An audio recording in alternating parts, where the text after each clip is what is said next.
Hey y'all, welcome to the My Place podcast. I'm your host, Mary McSwain. I'm joined, as I normally am, by my dad, Jay McSwain.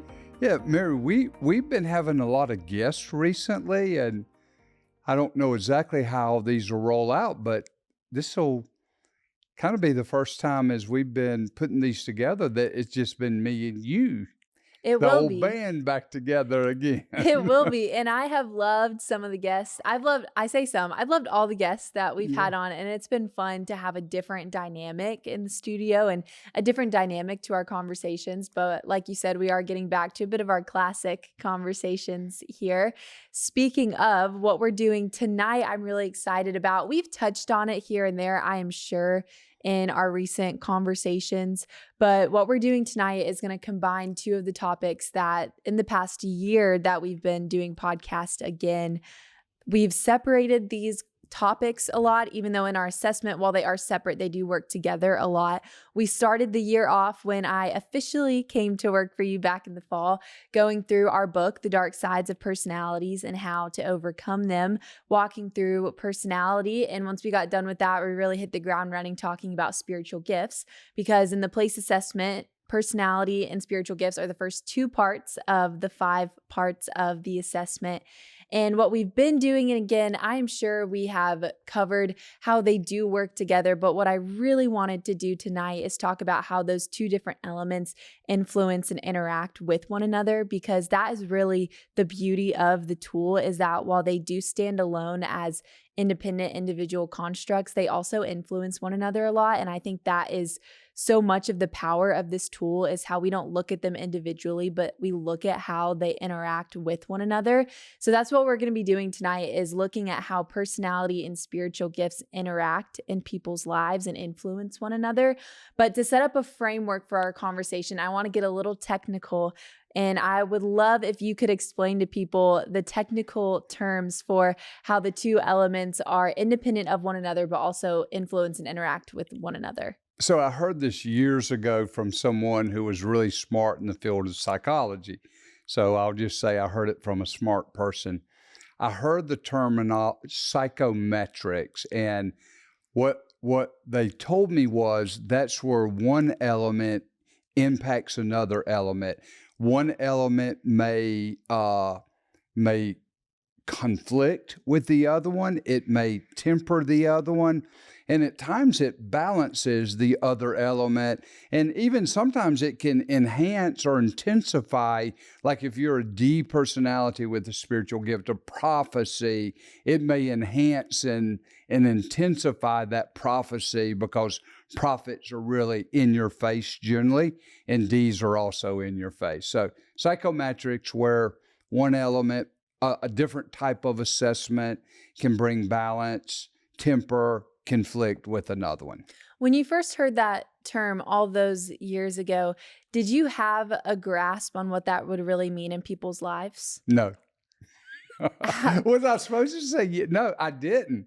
I mean, I think I could say that I started. I mean, I put the tool together, even in the workbook, where personality and gifts, but I don't think I had enough experience in the early days to have seen it fleshed out enough. There's one thing to do research, and then there's another to start using it day after day, week after week, month after month, year after year. So I'd say no. In the early days, even though I'd put it together that way, but I really began to see that was the power of the tool, was how they balanced each other and conflicted, tempered at times. And as you did start to use the tool day after day, sit down with people day after day, how would you say you've learned that people become discouraged or disappointed or confused when they learn about something like personality or spiritual gifts? Ask me that a little bit different. Ask that again to me a little bit differently. How would you say that you have discovered that people would become disappointed or discouraged or confused when learning about one of the two elements? I think sometimes they say, that's not me. I've heard that a lot. That's not me.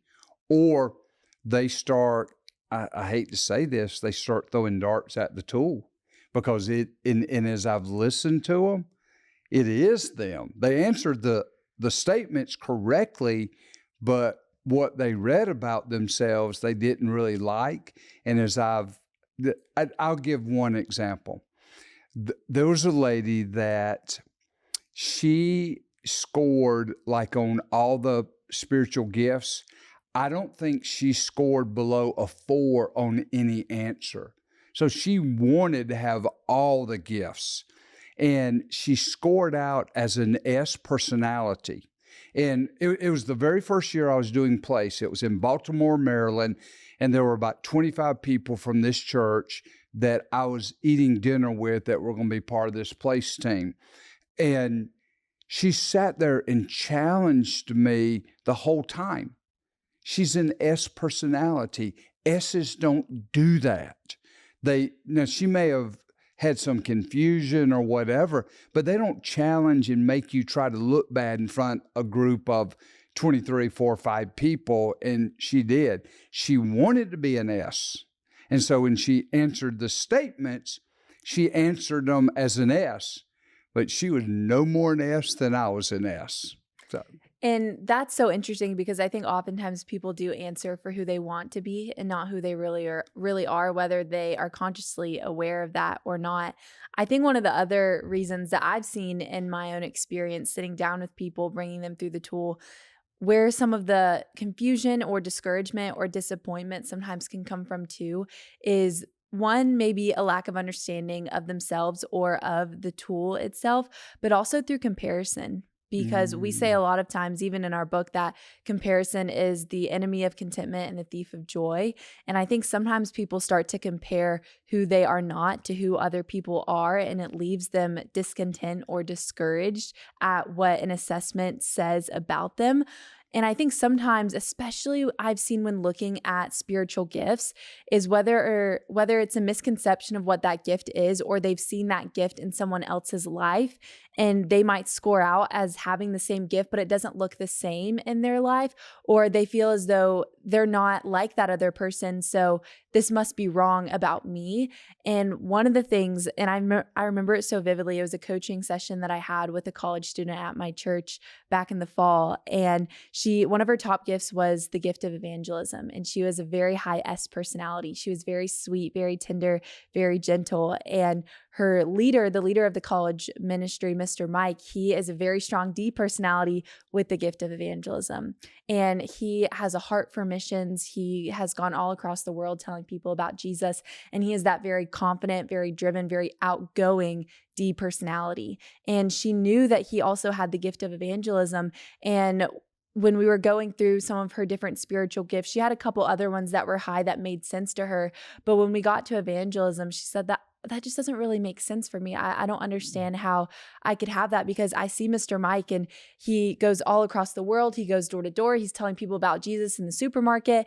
And I just feel like that's not me. I don't know if I could do that. Is that what I'm supposed to be doing? And she had already told me about a lot of the relationships in her life and the different experiences that she had had. And she had this one friend that didn't know Jesus that she had been friends with for years. And as she was telling me that story and I was looking at her profile, and she was saying how, I just don't know if this is the gift that I have. Maybe I answered it wrong. I'm not like him. So I don't know how I don't see this in my own life. And one of the things that we talk about a lot with the spiritual gift of evangelism is that they have this desire to help people get from where they are to where they see them to be, and that is coming to know Jesus. And they oftentimes are comfortable in relationships with people who live or believe differently than they Mhm. do. And with that, though, they never lose sight of the end goal. And I think her very sweet, very gentle, very patient S personality had established a relationship with someone who didn't know Jesus, and she had walked alongside that person for so long, never losing sight of the end goal that they didn't know Jesus, but that didn't deter her from pursuing a relationship with her. And as we were sitting there, I was explaining to her the way that you express your gift is a reflection of not just your gift, but also your personality.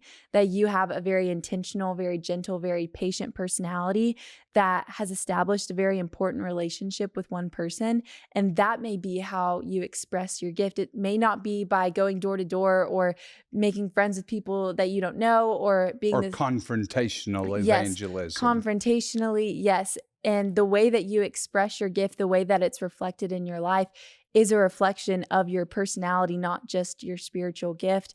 And so the way that it was expressed in her life was different than someone else who had that same gift, but it was because of the differences in their personality. And I think that is one of the powerful things about our tool is that the way that the gift is expressed is influenced by people's personality. But if you only look at one element, if you only look at spiritual gifts, you miss that very important component of how it's expressed individually and uniquely in people's lives.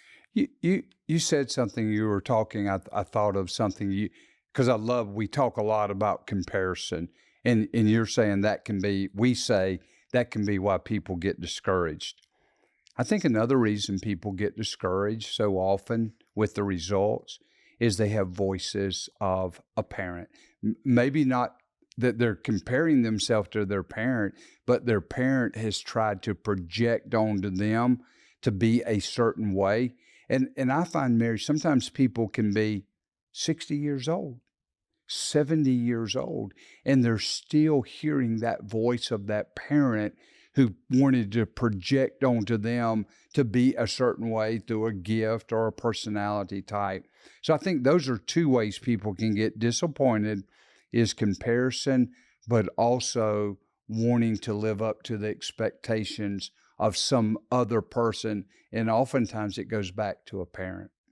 There was a few words that you mentioned earlier when talking about psychometrics, how different elements can influence and interact with one another.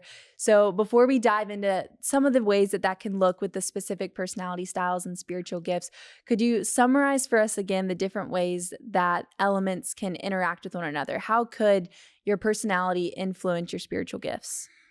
It could enhance it, make it even stronger. It could temper it. It could balance it. And yes, it could even conflict with it at times.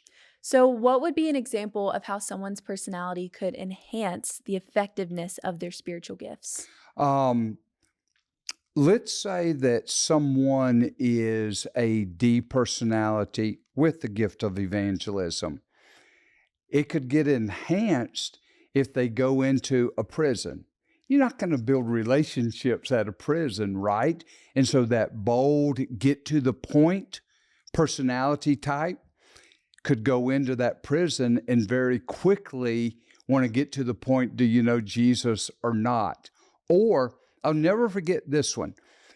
Your mom is an S personality, and I remember her one time going on a walk with a neighbor, and she came back, and it was obvious that the neighbor did not know Christ.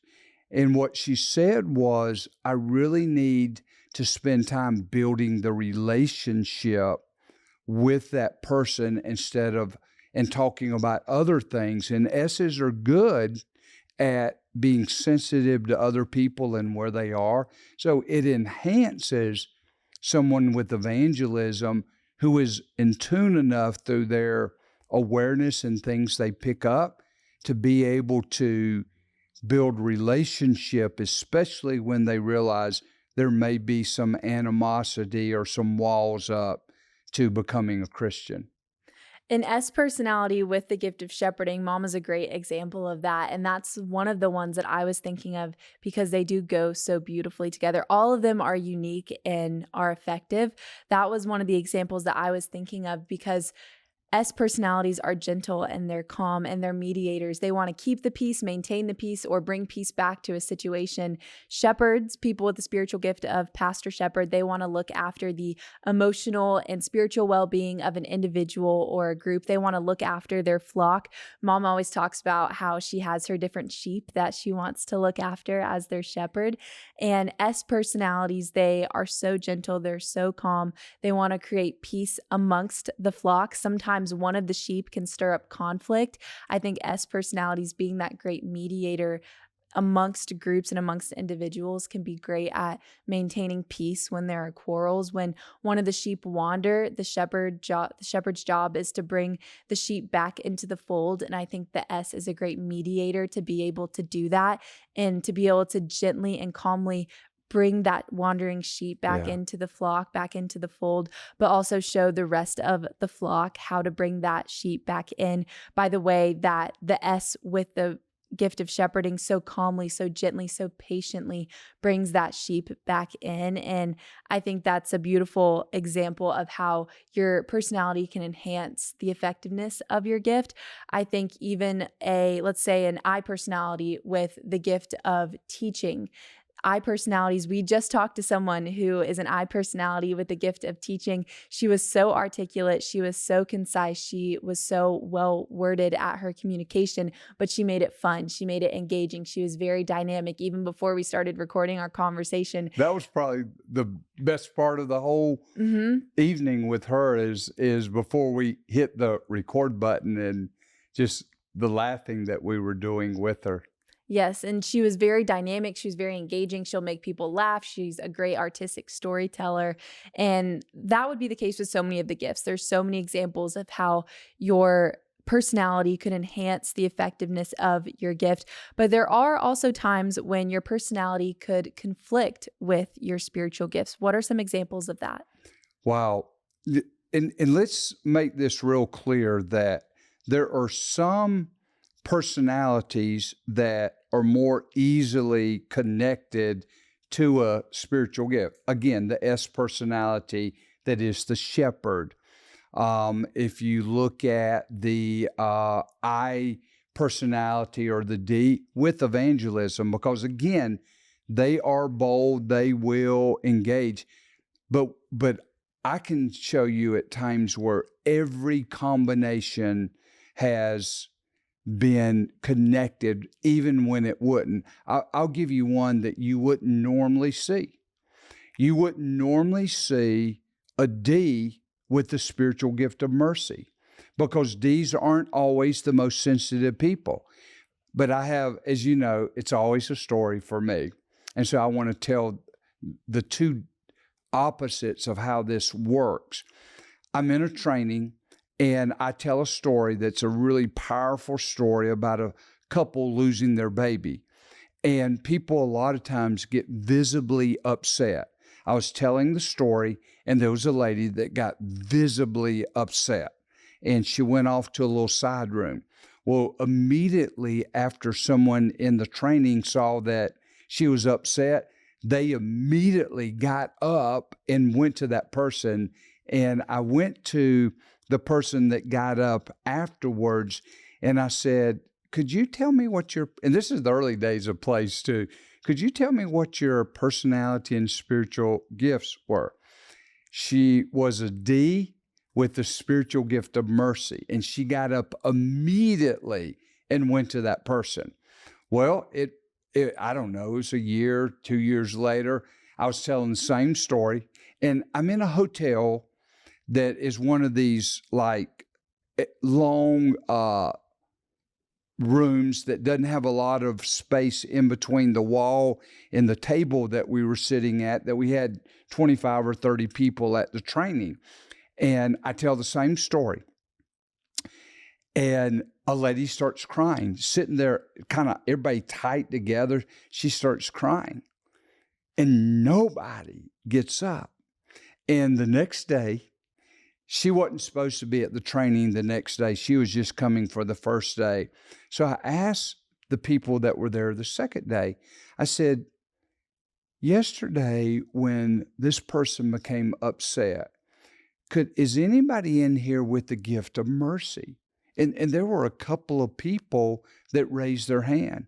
And I said, could you tell us what your personality is? And they all said S personality. And I said, so why did you not get up and go comfort that lady when she was obviously hurting and you have the gift of mercy? And they said, it was all I could do to sit there in the anguish that was going on inside of me because I didn't know if I would do more to hurt that person or to make it worse, embarrass them. And so I sat there and and all of them said, there were two or three of them that had S with mercy, because that's the more, that would be a correlation that would be more likely. And they said they just didn't know what to do. But again, we say this all the time. Don't put God in a box. You may be a D and you may have the gift of mercy. You may be an S. And what doesn't always go with the S's is the gift of prophecy. Thus saith the Lord, black and white. But I've seen plenty of people that are S personalities with the spiritual gift of prophecy. I know one of the guys that was the executive director with me at Place for 13 years, Craig. Craig was an I with the gift of administration. That, you don't think that would go together, but boy, for 13 years, everybody that was at Place knew who really ran the thing. It was Craig through that gift of administration, not me, who was at the top of the org chart. There was a D that administration was not in my wheelhouse. So again, several stories of where I've seen the combinations work together and be beautiful together. You brought up the S personality with the gift of prophecy, and I think that is one of those great examples of how your personality could enhance or hinder the effectiveness of your gift. It could hinder the effectiveness of your gift because people with the spiritual gift of prophecy, they're very black and white thinkers. Right is right and wrong is wrong. They're always bringing people back to scripture, back to truth. This is what the word of the Lord said. And so oftentimes what they have to say might be very controversial. It might be very countercultural. It might go against or call out something that someone else is doing. And the S being the mediator, not wanting to stir up conflict, or they want to maintain peace at all costs. Sometimes the truth that they have to say will stir up conflict. It will not keep the peace, but it will stir up conflict. And so their S personality, wanting to maintain peace, not wanting to stir up any conflict, could hinder the effectiveness of their gift because they have truth to speak, but they're hesitant to speak it because they don't know how other people will react. However, on the flip side of that, it could enhance the effectiveness of their gift because they do want to keep the peace, because it's not just what you say, but how you say it. And they're very gentle, very calm, very kind demeanor. Their very gentle personality is going to be able to speak that truth in a way that might be more well received than, say, a D personality who's very blunt, very bold with speaking truth. The D personality, it might help them, encourage them to speak the truth more that they have to speak, but they might be more harsh, be more blunt about the way in which they speak it. So their personality doesn't hinder them from speaking truth, but it affects the way in which they speak that truth. You know what I think the key in all of this is? The fruit of the Spirit: love, joy, peace, patience, kindness, and kindness. Let's say you're an S with the gift of prophecy and you don't want conflict, so you don't say anything, and you're watching the person in life walk off a cliff, emotionally, physically, spiritually, relationally, and you say, I don't want to offend them. You may have the gift of prophecy, but you don't want to offend them, so you don't say anything. That's not very kind, because you're just letting that person's life maybe go to pot or whatever based on you not wanting to offend. So I think the fruit of the Spirit really, we don't talk a lot about this, but even as I'm thinking through this, I think the fruit of the Spirit needs to be mixed in with our personality and our gifting. So if you imagine having a pot, then you got to put all the ingredients in. Like, as you know, I've really gotten where I'm a fudge. I eat a piece of fudge every day, and your mom's making it. And we've had about 5 or 6 batches till we started getting it right. And she's got it right now. She knows how to mix it right. I think with our personality, our spiritual gifts, when we put those ingredients together, that we really also have to put in those, with those ingredients, the fruit of the Spirit. to know how to walk in the Spirit in using our spiritual gifts with our personality. Absolutely, because the effectiveness of someone's spiritual gift is not just whether or not they're demonstrating it, but how that is received by other people as well. And oftentimes, the way in which somebody else will receive it is not just whether or not you're using the gift that God has given you, but the way in which you're doing it. It says, speak the truth, but speak the truth in love. Love. So it's Yeah. not just, again, what you say, it's how you say it. It's not just what you do, but the way in which you do it, your heart posture, and how that is received by other people. One of the things that you say in the material a lot is that the spiritual gifts are not the same as the fruit of the Spirit. Spiritual gifts are an extension of the ministry of Christ. The fruit of the Spirit are an extension of the character of Christ. While they are two separate things, they should be born together. Like you said, all of the ingredients are necessary to make the final product that you're looking for. And that is such a great point, that whether it be the D personality with the gift of prophecy that needs to practice gentleness and patience, and any other combination that you can think of, there's always the fruit of the Spirit that need to be included in the demonstration of your gift, because those are what we are always called to walk in. Yeah.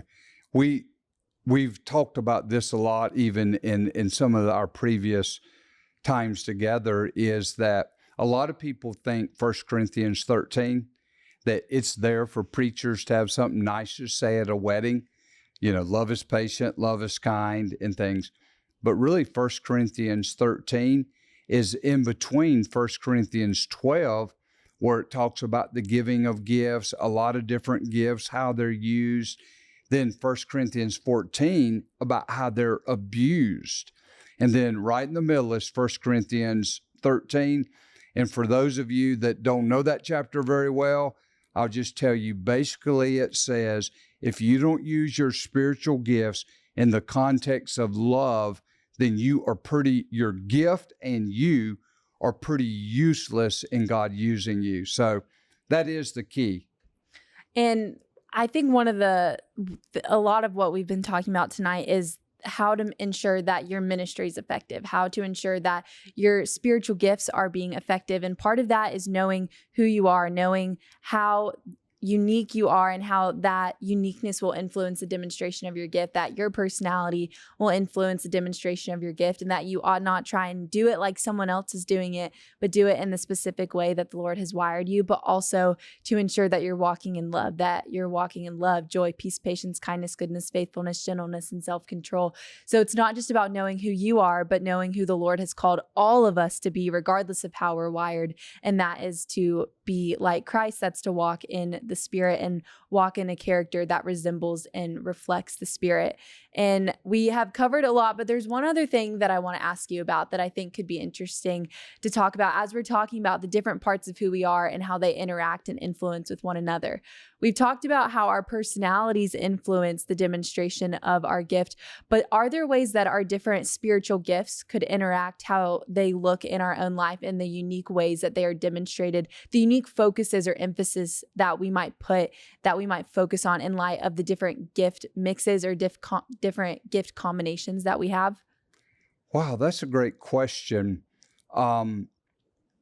Obviously, I have the gift of hospitality and leadership. And so while one of the things I've learned is that I'm not sure that I'm always the most, like at church, like if you just meet me, you're going to say, oh, wow, that guy is so nice. I just like that guy. But I have used that combination of leadership to create all through the years pathways to put processes and systems to make sure that people are feeling welcome through my gift of hospitality, but helping other people around me realize that when people come for the first time, that they don't feel comfortable. And so I see that combination a lot. Or, a really interesting combination is prophecy and mercy. And you may see prophecy and mercy as someone may be very bold in telling other people, but very tender-hearted in even as they are sharing truth in that plumb line, this is what God says, but they do it in a very tender-hearted way, because they have so much empathy and sympathy for people who maybe made mistakes. Whereas someone who doesn't have mercy may not, but has prophecy, may not have a lot of sympathy and empathy for people who've made mistakes or walking in a life that is so unlike what God would want them to. That's such an interesting example too, because we've talked so much about how your personality can enhance, hinder, conflict, or temper the effectiveness of your spiritual gifts. But I think that example even speaks to how your different spiritual gifts can enhance the demonstration of another gift, or really altogether, it can enhance your ministry. It can Mm-hmm. enhance your ministry towards other people. It can enhance how other people experience you and how you get to serve and love other people. And I think it affects what your focus might be. I was reading an article the other day that was talking about this and talking about the ways that your different gifts can cause you to focus on things differently. So let's take two people with the spiritual gift of teaching. One person has a spiritual gift of teaching and the gift of shepherding. So their focus, their heart might be looking after the spiritual or emotional well-being of the people that they're teaching. They want to look after their long-term care of the people that they're teaching. That might be a little bit different from someone with the spiritual gift of teaching and knowledge. The person with the gift of teaching and knowledge, their focus and their emphasis is going to That's be good. on making sure that what they're teaching, their doctrine is true, that they're very concise, that they have all the details right. And they're going to be more focused on the content that they're teaching, maybe not so much the people that they're teaching. Both people have one similar spiritual gift, that's their common denominator, but some of the other spiritual gifts that they have will affect the focus that they have on the way in which they do ministry. That's really good. And you know what? As we say every time, this goes really, really fast. You know, we need to say that we are recording this in the summer.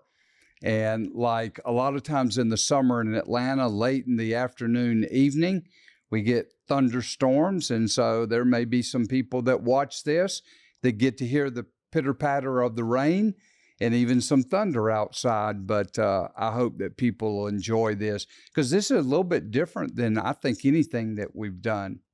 It's a little bit different, but there was so much that we could have packed into it. I honestly think we could do an episode on all 16 spiritual gifts and how that looks with the 4 different personality styles.